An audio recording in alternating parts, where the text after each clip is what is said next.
بخاری مسلم کے لفظ سنو، حضور سید عالم صلی اللہ علیہ وسلم فرمانے لگے، اس نے کیا پوچھا تھا، حضور جواب کیا دیتے، فرمایا فجر کی سنتیں کبھی نہ چھوڑنا، فجر کی پہلی 2 سنتیں کبھی نہ چھوڑنا۔ یا رسول اللہ صلی اللہ تعالی علیہ وسلم میری رہ گئی ہیں، رہ جاتی ہیں۔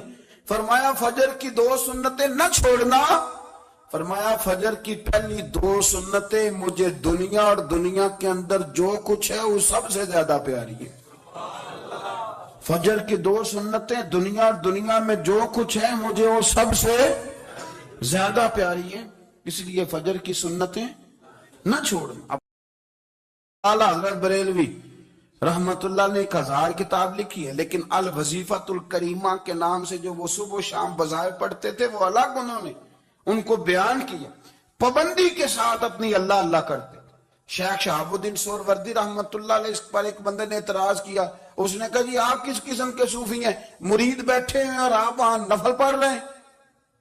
یہ بھی بڑا مسئلہ ہوتا ہے نا، جو بندہ ملنے آتا ہے وہ اپنے ٹائم کے حساب سے آتا ہے، اور پھر اس کا یہ بھی خیال ہوتا ہے کہ پیر صاحب جو ہیں وہ چونکہ درویش ہیں تو نہ انہیں روٹی کھانی چاہیے نہ سونا چاہیے، چونکہ وہ درویش ہیں، اور ہم چونکہ درویشوں کے ماننے والے ہیں لہذا ہمارا یہ طریقہ ہونا چاہیے کہ جیسے ہم کہیں درویش ویسے ہی کر جائے۔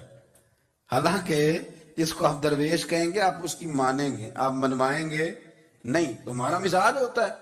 شیخ شہاب الدین پر لوگوں نے اعتراض کی، حضور لوگ ملنے آئے ہیں، زیارت کرنے آئے ہیں، بندے دعا کرانے آئے ہیں، اللہ اللہ کرانے آئے اور آپ نفل پڑھ رہے ہیں، کیا جملہ ہے، کیا حسن ہے، کیا خوبصورتی ہے۔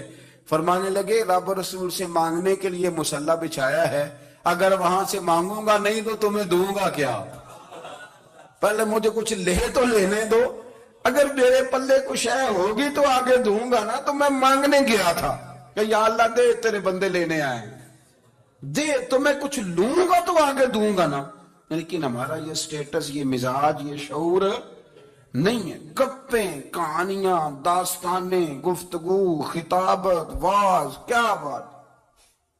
لیکن اگر کچھ کرنے کا کام ہو تو وہ نیم سے ہوتا ہے۔ میرے نبی کریم علیہ السلام نے مصلی سے دل لگانے کا درس دیا، حضور نے توجہ دلائی، صحابہ اس ذوق کے حامل لوگ تھے، وہ کوشش کرتے تھے۔ جناب صدیق اکبر رضی اللہ تعالیٰ عنہ کا عبادت کا مزاج ہمیشہ قائم رہا۔ حضرت عمر فاروق ساری رات اللہ کے حضور کھڑے رہے۔ حضرت عثمان غنی رضی اللہ تعالیٰ عنہ عشاء کی نماز پڑھ کے 2 رکعتوں کی نیت باندھتے تھے، 15 سپارے پہلی رکعت میں پڑھ دیتے تھے اور 15 سپارے قرآن مجید کے دوسری رکعت میں پڑھ دیتے تھے۔ آپ نے نا حضرت عمر فاروق کے وصال کے بعد ان کی ایک بیوہ سے نکاح کیا، حضرت عثمان غنی نے نکاح کیا۔ وہ خاتون آپ کے نکاح میں آئیں تو عرض کرنے لگی امیر المومنین میرے لیے اعزاز تو بہت ہے کہ میں امیر المومنین کی بیوہ تھی تو امیر المومنین کی منکوحہ ہو گئی ہوں، لیکن حضور نہ تو میں جوان ہوں کہ میرے اندر رغبت ہوتی اور نہ میں اب اس قابل ہوں کہ کوئی خدمت کر سکوں، میرے ساتھ نکاح کی وجہ کیا بنی؟ تو عثمان غنی رو پڑے، فرمانے لگے میں نے عمر فاروق کو مسجد میں اپنے رب سے ڈرتے ہوئے دیکھا ہے، میں نے اسے روتے ہوئے دیکھا ہے، عدل کرتے دیکھا ہے، انصاف کرتے دیکھا ہے، امت کی خیر خواہی کرتے دیکھا۔ تمہارے ساتھ نکاح اس لیے کیا ہے کہ تم مجھے یہ بتاؤ کہ عمر فاروق گھر کے اندر اپنے رب کو کیسے راضی کرتے تھے، گھر کے اندر کیسے راضی کرتے تھے، وہ طریقے بتلاؤ، تم بتاتی جانا اور میں بھی اسی طرح گھر میں عبادت کروں۔ میرے رسول کریم علیہ السلام نے ارشاد فرمایا، حضور فرمانے لگے جس گھر میں اللہ کا ذکر ہوتا ہے وہ گھر زندوں کا ہے، اور جس گھر میں رب کریم کا ذکر نہیں ہوتا وہ گھر زندوں کا نہیں ہے۔ گھر نا ہم نا کتابوں میں پڑھتے ہیں کہ ایک بزرگ کہتے ہیں، حضرت فضیل بن عیاض کہتے ہیں کہ میں ایک گلی سے گزر رہا تھا تو گھر کے اندر کسی قاری صاحب نے قرآن کی آیت پڑھ دی، وَلِمَنْ خَافَ مَقَامَ رَبِّهِ جَنَّتَانِ، میں تے میرے کانوں سے ٹکرائی تو اللہ نے میری کایا ہی پلٹ دی، میں توبہ کر گیا۔ اب گھر کے اندر سے آواز آئے تو صحیح نہ تلاوت کی، پر اندر سے آواز آتی نہیں، یا ڈیک بجنے کی آواز آتی ہے، یا ٹی وی چلنے کی آواز آتی ہے، یا دھوم مچانے کی آواز آتی. عبادت کا وہ جو خاص شوق تھا، وہ جو حسن تھا، وہ جو توانائی تھی، وہ جو بات تھی. ایک جگہ پہ ہم بیٹھے تھے تو وہاں ایک صاحب آئے اور انہوں نے آتے ہی کہا کہ مہربانی کریں ذرا مجھے مصلی دے دیں، میرے نہ کچھ نفل رہ گئے. تو میں نے وضو کر لیا تو کوئی مصلی مل جائے. مصلی انہیں دے دیا گیا، وہ مصلی لے کے چلے گئے. تو پیچھے ایک صاحب نے تبصرہ کیا، کہنے کتنا ریاکار بندہ ہے، لوگوں کو دکھا رہا ہے کہ میں نفل پڑھتا ہوں.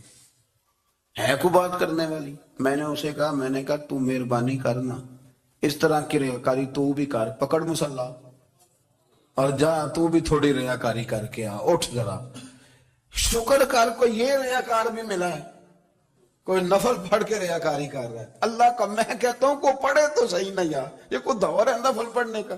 اس میں تو لوگوں کا مزاج ہی نہیں، طبیعت ہی نہیں. میں نے کہا چل مہربانی کر، یہ لے مصلی اور تو بھی جا تھوڑی سی یا کر یا ریاکاری کرو تو صحیح نا. مزاج ہی نہیں، ذوق. جمعے کی نماز پڑھ کے یوں دنیا بھاگتی ہے، او ہو پتہ نہیں کون سی پیچھے آگ تھی جو بجھائی جائے گی. اور آج تک لوگ مسئلہ پوچھ رہے ہیں کہ جمعے کی بعد والی سنتیں کتنی ہوتی ہیں.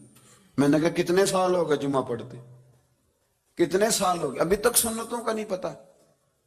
ابھی تک نہیں علم کے پہلے کتنی رکھتے ہیں اور بعد میں کتنی رکھتے ہیں. فجر کی سنتیں کب پڑھنی چاہیے؟ سنو فجر کی سنتوں کے بارے میں. میرے رسول کریم سید عالم صلی اللہ تعالی علیہ وسلم سے ایک صحابی نے پوچھا تھا، حضور میری فجر کی سنتیں رہ گئیں یا رہ جاتی ہیں تو حکم کیا ہے؟ کیا انداز ہے حضور کا، اپنا ذوق، اپنی طبیعت. ہم نے نا ذوق غلط بنا لیا. اگر 20 بندے کہہ بھی دیں گے تو نے بڑی شاندار تلاوت کیا تو کیا اس سے بنے گا؟ 100 بندہ کہہ بھی دے تیری کیا بات ہے، کیا بات ہے نعت خاں کی، کیا بات ہے علامہ صاحب کی، پیر صاحب کی، پیر مہر علی شاہ صاحب رحمت اللہ علیہ. آپ تشریف فرما تھے تو آپ کے ایک ہی بیٹے بابو جی جن کو کہا جاتا ہے، جس دن صاحبزادے پیدا ہوئے تو خادم نہ وہاں سے نکلا. ان لوگوں کے شوق اور طرح کے تھے نا، تو ان کی توجہ بھی اپنے شوق کی طرف رہتی. تو خادم نکلا اندر سے، پیر صاحب مبارک ہو، پیر صاحب مبارک ہو، پیر صاحب مبارک ہو، پیر صاحب مبارک. وہ شور کر رہے ہیں تو پیر صاحب کو وجد ہو گیا، اللہ اکبر اللہ اکبر اللہ. وہ کیا ہوا، کس بات کی مبارک دے رہے ہو؟ عرض کی حضور اللہ نے بیٹا دیے. تو آپ فرمانے لگے اچھا حضور آپ کیا ہوا، آپ تو پریشان ہو گئے. فرمانے لگے جب تو نے 3 دفعہ کہا نا مہر علی کو مبارک ہو تو میں سمجھا تھا شاید تجھے کسی نے بتا دیا ہے کہ مہر علی سے اللہ راضی ہو گیا.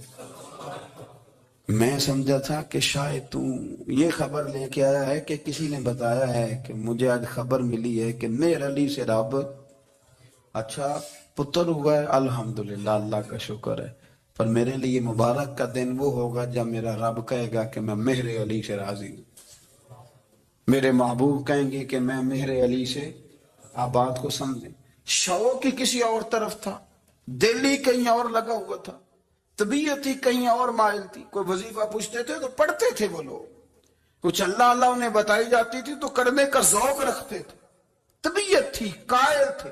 حضرت ربیع کہتے ہیں میں بڑی دور سے سفر کر کے گیا حضرت اویس کرنی سے ملنے، بڑی دور سے. اور جب میں پہنچا تو فجر کا وقت تھا. تو حضرت اویس کرنی کو میں نے پا لیا. تو وہ نماز پڑھ کے نا قرآن شریف لے کے بیٹھ گئے. فرماتے ہیں اشراق چاشت کا وقت ہوا تو نفلوں کی نیت باندھ لی. محدث ابن الجوزی نے لکھا ہے، فرماتے ہیں پھر جب زوال کا وقت ہوا تو مسجد میں جھاڑو دینے لگ گئے. زور کی نماز پڑھ کے تو عصر کی تیاری تک وہ مسجد میں بیٹھے رہے. اور میرے نبی پاک علیہ السلام نے فرمایا جو نماز کے انتظار میں بیٹھا ہو وہ نماز ہی میں ہے، وہ نماز ہی میں ہے. فرمایا میری دنیا میری امت کی جو رہبانیت ہے نا وہ اتنی ہے کہ نماز کا انتظار کرے. اذان کے بعد نماز کا یہ راہب ہیں، یہ اس وقت چھوڑ کے بیٹھے ہیں سارا کچھ. فرماتے ہیں عصر تک انہوں نے اللہ اللہ کی، پھر مغرب تک کی، عشاء کی نماز ہوئی تو وہ نماز پڑھی تو وہ تھک گئے. اب مجھے وہ فارغ ہو مصلی چھوڑے تو میں ملاقات کروں نا. یہ آپ حیران نہ ہو کہ اتنی دیر بندہ کیسے اللہ اللہ کر. ہم نے کی نہیں نا اس لیے ہم پریشان ہیں. جو عادی ہوتے ہیں وہ کر بھی لیتے ہیں، وہ یہ کام میری بات کی سمجھ آ رہی ہے؟ جب جاتے ہو کسی دفتر میں تو 8 گھنٹے کھڑے رہ لیتے ہو نا، مجبوری ہوتی ہے تو کھڑے رہا جا سکتا ہے۔ پاسپورٹ کے دفتر بولیے، امیگریشن کی لائنوں میں، اور میں نے تو